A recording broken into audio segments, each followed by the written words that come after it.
My presentation is entitled Multi-Agent Deep Reinforcement Learning for Collaborative Task Scheduling. And just for basic outline, I will first introduce the problem and why it's relevant. Then I will detail a bit how we're approaching the problem and where we get some inspiration from, and respectively how we will compare our results to the state of the art. Then I will detail in a bit more detail the approach itself, after which we will get to our experiments, and then we will draw some conclusions. So task scheduling formally means the assignment of resources in a way that minimizes some metric of relevance. And this is especially relevant today in cloud computing. So you can see here a really basic depiction of a cloud computing system, which has some users that are performing some actions in a system, which at our level of abstraction means that they will submit some jobs to a job queue from which an entity called the scheduler decides which job, when, and where to be executed. And now, if this scheduler is also deciding not only which jobs to take and in which order, which is the basic responsibility of a scheduler, but also deciding on which machine to execute, it's also doing a bit of load balancing. So it's actually a multi-responsibility scheduler if it also decides this. And of course, today's cloud computing systems are scaled horizontally to multiple nodes because it's just easier and more fault tolerant. And this will be actually the same idea to scale the scheduler also horizontally. And the reason why we're doing this is because today's systems see a tremendous amount of users. And a tremendous amount of users mean a tremendous amount of actions. And a large amount of actions means a possibly large job queue and a possibly overloaded scheduler. So as I mentioned earlier, the idea is to scale the scheduler agent as well horizontally. So multiple scheduler agents will consume the same shared resource called the job queue, and each scheduler will be responsible for assigning tasks to a certain subset of nodes. Because just as the scheduler had to be scaled up to effectively handle this visibly larger amount of users, so do usually the number of compute nodes or whatever abstraction we are using for entities that are executing jobs. Because while we are considering it in a cloud computing environment, for it to make sense, as we will see, our simulated experiments are much more generic. So in general, the scheduler is the entity that outputs a schedule, which is just a plan in which order and what task to be executed by some executing entities, which can be machines, can be humans, can be pretty much anything. At our level of abstractions, it's just easier to understand the whole thing in a cloud computing context. So we're obviously not the first ones to think about this, and let's see some related work. Now, DRAS and DeepMag are some recent approaches that handle this problem in a pretty much similar way. However, for example, I think DRAS is an approach that is using multi-agent approaches to pretty much solve the same problem. However, they are really specialized to HPC systems, so high performance computing clusters, and everything in the state and action representations are really intertwined in that context. And this is a really big limitation, that it's not really generic enough. And we're sort of addressing this limitation by making it more generic. Of course, as we will see, the whole approach has a lot more practical limitations, and there's still a really long way until this can be actually implemented in a real world system, but one step at a time. So DeepMag is pretty much a similar approach, however, for machine learning clusters. And that's actually just the same problem with as the problem that we mentioned with the HPC clusters. And the first one mentions here actually is a relatively old paper It's called Deep RM, and this is pivotal to our work because this was the very first paper to ever introduce the problem of task scheduling in the context of deep reinforcement learning. And they use a simulated environment, much like pretty much all the other approaches, albeit they are also specialized to some things. And our simulation is heavily based on the abstraction that DeepRM does. So this is a really important work in our approach, and this is actually the basis of our inspiration and our simulated environment. So let's just see how their abstraction works. So this is the way they represent a cluster. So a cluster has, well, in their approach, it has a single machine, but we will generalize it shortly, has resources, different resources. So they also name them, but we can pretty much have any number of resources. They call it CPU and memory, but again, we can just add another layer into this matrix as it boils down to in the end, and we can just push in basically any other kind of resource. And jobs are coming in a job queue. So everything that is in blue is part of the job queue. And at the end of the job queue is sort of focused on, is sort of zoomed into, and we can see the resource profiles of the tasks. So we can see, for example, that this job in this job slot takes 2 units of CPU for 2 units of CPU for 2 units of time. And it takes 1 unit of CPU for also 2 units of time, because that's how much the task takes. So this is the way in which the tasks are conceived. And the rest of the tasks, you can just see the number of them. So this is 1 task, 2 tasks, 3 tasks. But as we move forward with the job queue, they will get evicted from this place and put somewhere in here. And basically the agent decides which task to take based on the resource profile on this focused on part.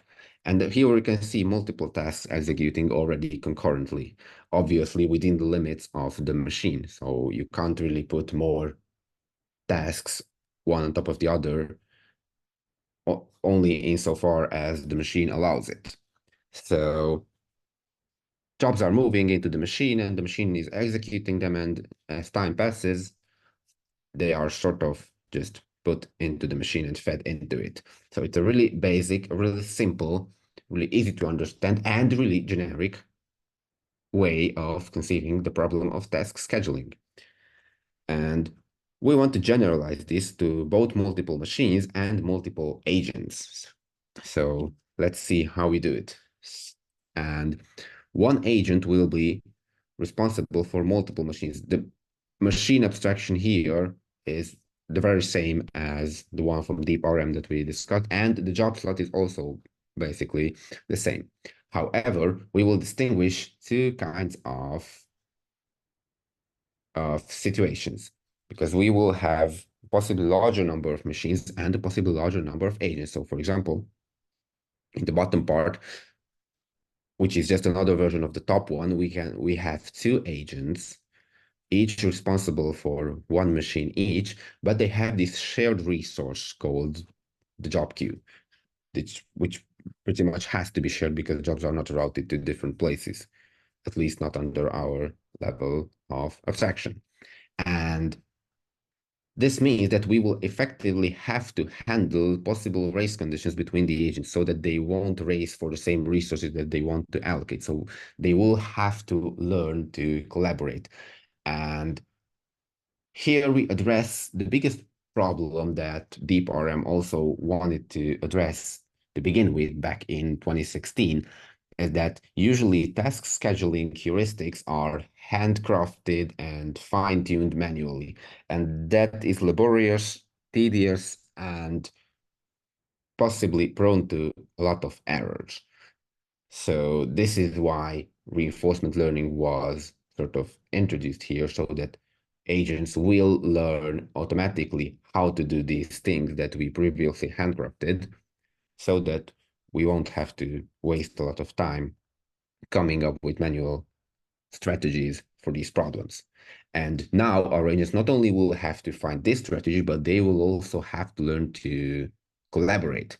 And we will distinguish two scenarios because agents will, in one scenario, be able to see only their own machines and the shared resource, the job queue, or they will not only be able to see their own machines and whatever they share between them, but also the state of their peers, which intuitively would mean that they could possibly learn to collaborate a bit faster or maybe even better, because the intuition is that if you know what your peers are up to, it's probably easier to collaborate with them. And we will use reinforcement learning to train our agents for this. However, there's this big problem that I already mentioned a few times, that the job queue is a shared resource. And multi-agent reinforcement learning scenarios, and even, I mean, most frequently libraries are really prone to these race conditions. And to combat this, we will use an abstraction introduced a few years ago called agent environment cycle games.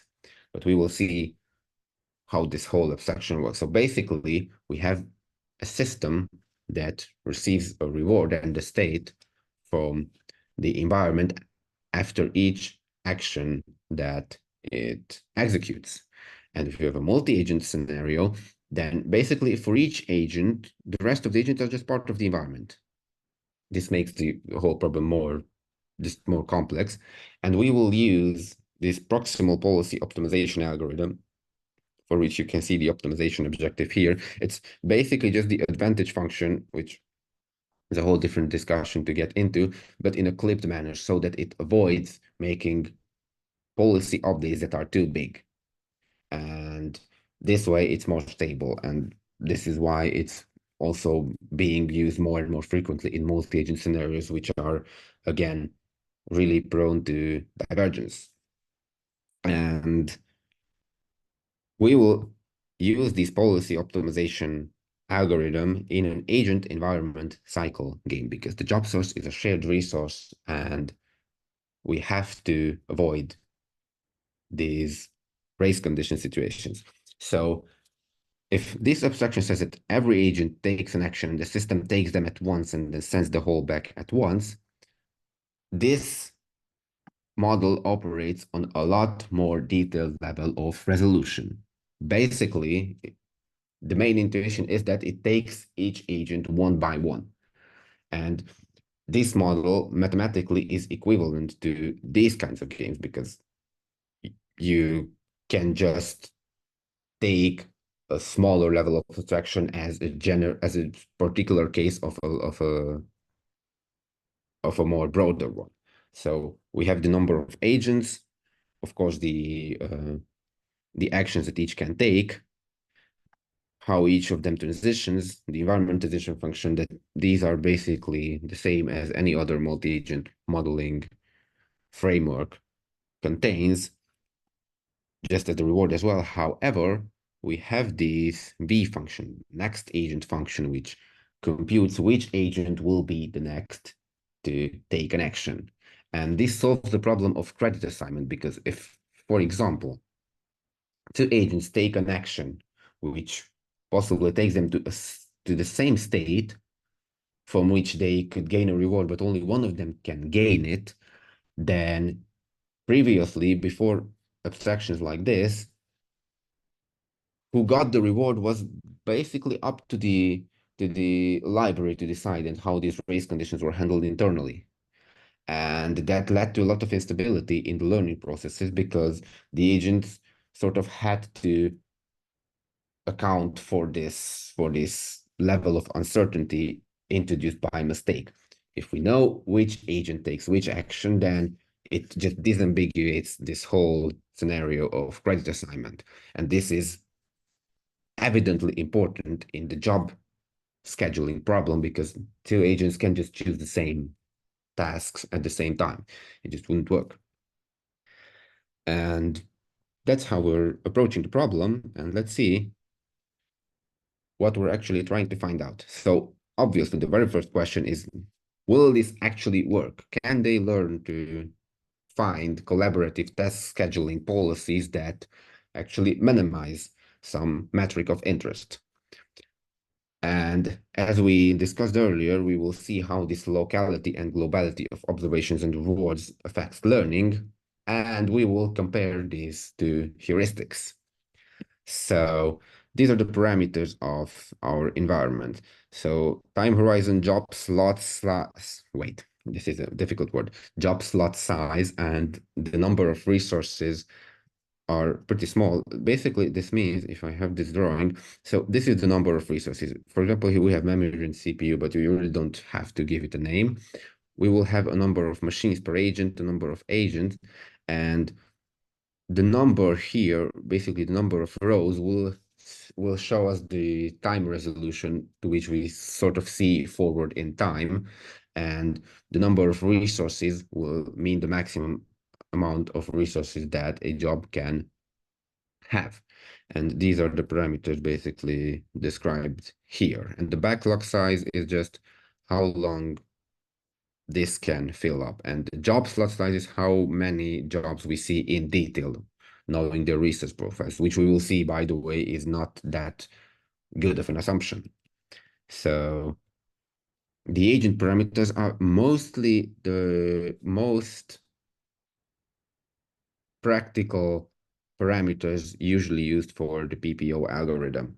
So entering into what these parameters mean would be a whole different discussion. This clip range is possibly the most important, which actually decides how much we might cut from the policy updates when we execute them. And let's see how our experiments are conducted. So another thing that I don't think I mentioned earlier is that the metric of interest is job slowdown, which is just from the point of in time from which the task entered the system, how much time it is delayed. And we want to minimize that. That's why the rewards are so negative. And here we see the scenario when each agent can not only see their own machine state, but they can also see the one of their peers. And this possibly could have led to a slower convergence, but surprisingly, it led to a faster one, as we will see compared to the other one. And the intuition probably was correct about collaborating more easily if you know what your peers are up to. And this is only interesting because of the fact that this state representation, since it contains the uh, data of the other agents' machines as well, is actually means a larger number of data points from which it has to make these inferences, and it still works pretty uniformly for all these agents, and they seem to collaborate quite well. Now let's see what happens if they only see their own rewards and their own states. And as we can see, it still achieves a reasonable level of rewards. However, they're much more divergent, so they're not really interchangeable anymore. Each agent learns something a bit different. In the end, if we scale to the level of agents, of the number of agents that we have, they still achieve pretty much the same level of rewards. It's just that here it's an individual level, and here it's aggregated to all of them. That's why the numbers themselves are different. The interesting thing to see is that if they don't see each other's state, then they learn a bit, slower. And now let's see how they compare to heuristics, because let me just see, I don't see the color that I'm looking for. So our local and global PPO pretty much perform the same. There's really small differences in the level of job slowdown. It basically is the average job slowdown that they achieve by the end. And these are the heuristics taken from the literature that the other approaches also compare their works to. And we can see that our work scales a lot better, and they're also working pretty much the same, even though the speed of convergence is different. Now, it's important to mention here that, for example, the stat race heuristic is not really generalizable, just like the slowest job first heuristic is also not really generalizable to multiple agents. So the reason why they perform a lot worse than ours might be because it's just not natural to generalize them to the multi-agent scenario. However, the random one is still just a good baseline to see how much better ours get as compared to the rest. And pretty much that would be it. In conclusion, we have demonstrated that in the multi-agent scenario, the proximal policy optimization algorithm can still find pretty much optimal scheduling policies, and that the globality and locality of rewards and observations influences the speed of convergence, but not really the final performance as well. And this is a possibly more scalable solution to task scheduling. However, we have to mention that it's a really, really big practical limitation that we had that hypothesis from the beginning that we know the resource profiles of the task upfront. This is usually not known in advance. And that is a really big practical limitation of our work that has to be overcome in future work.